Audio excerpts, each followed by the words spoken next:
The Little Engine That Could by Waddy Piper.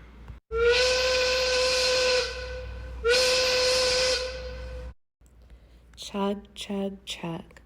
Puff, puff, puff. Ding dong, ding dong. The little train rumbled over the tracks. She was a happy little train, for she had such a jolly load to carry. Her cars were filled full of good things for boys and girls. There were toy animals, giraffes with long necks, teddy bears with almost no necks at all, and even a baby elephant. Then there were dolls with blue eyes and yellow curls, dolls with brown eyes and brown bobbed heads, and the funniest little toy clown you ever saw. And there were cars full of toy engine airplanes, tops, jackknives, picture puzzles, books, and every kind of thing boys or girls could want. But that was not all. Some of the cars were filled with all sorts of good things for boys and girls to eat. Big golden oranges, red-cheeked apples, bottles of creamy milk for their breakfasts, fresh spinach for their dinners, peppermint drops, and lollipops for after-meal treats. The little train was carrying all of these wonderful things to the good little boys and girls on the other side of the mountain. She puffed along merrily. Then all of a sudden she stopped with a jerk. She simply could not go another inch. She tried and she tried, but her wheels would not turn. What were all those good little boys and girls on the other side of the mountain going to do without the wonderful toys to play with and the good food to eat? "Here comes a shiny new engine," said the funny little clown who jumped out of the train. "Let us ask him to help us." So all the dolls and toys cried out together. But the shiny new engine snorted. "I pull you. I am the passenger engine. I have just carried a fine big train over the mountain with more cars than you ever dreamed of. My train had sleeping cars with comfortable berths, a dining car where waiters bring whatever hungry people want to eat, and parlor cars in which people sit in soft armchairs and look out of big plate glass windows. I pull the likes of you? Indeed not." And off he steamed to the roundhouse where engines live when they are not busy. How sad the little train and all the dolls and toys felt. Then the little clown called out, "The passenger engine is not the only one in the world. Here is another engine coming, a great, big, strong one. Let us ask him to help us." The little toy clown waved his flag, and the big, strong engine came to a stop.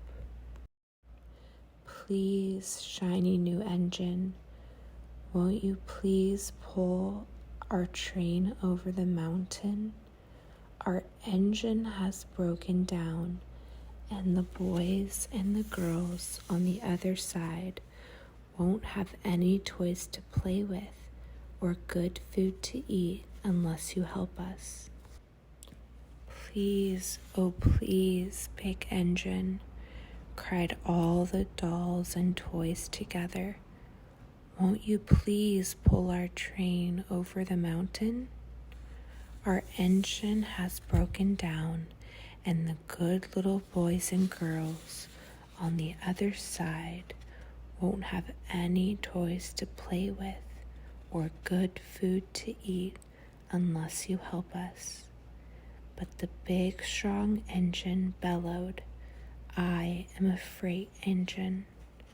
I have just pulled a big train loaded with big machines over the mountain. These machines print books and newspapers for grown-ups to read. I am a very important engine indeed. I won't pull the likes of you. And the freight engine puffed off. The little train and all the dolls and toys were very sad. Cheer up, cried the little toy clown. The freight engine is not the only one in the world. Here comes another. He looks very old and tired, but our train is so little. Perhaps he can help us. So the little toy clown waved his flag, and the dingy, rusty old engine stopped. Please, kind engine, cried all the dolls and toys together. Won't you please pull our train over the mountain? Our engine has broken down, and the boys and girls on the other side won't have any toys to play with or good food to eat unless you help us. But the rusty old engine sighed. I am so tired. I must rest my weary wheels. I cannot pull even so little a train as yours over the mountain. I cannot. And off he rumbled to the roundhouse chugging. I cannot. Then indeed the little train was very, very sad, and the dolls and toys were ready to cry. But the little clown called out, here is another engine coming, a little blue engine, a very little one. Maybe she will help us. The very little engine came chugging merrily along. When she saw the toy clown's flag, she stopped quickly. What is the matter, my friends? She asked kindly. Oh, little blue engine, cried the dolls and toys. Will you pull us over the mountain? Our engine has broken down, and the good boys and girls on the other side won't have any toys to play with or good food to eat unless you help us. Please, help us, little blue engine. I'm not very big, said the little blue engine. They use me only for switching trains in the yard. I have never been over the mountain. But we must get over the mountain before the children awake, said all the dolls and the toys. The very little engine looked up and saw the tears in the doll's eyes, and she thought of the good little boys and girls on the other side of the mountain who would not have any toys or good food unless she helped. Then she said, I think I can.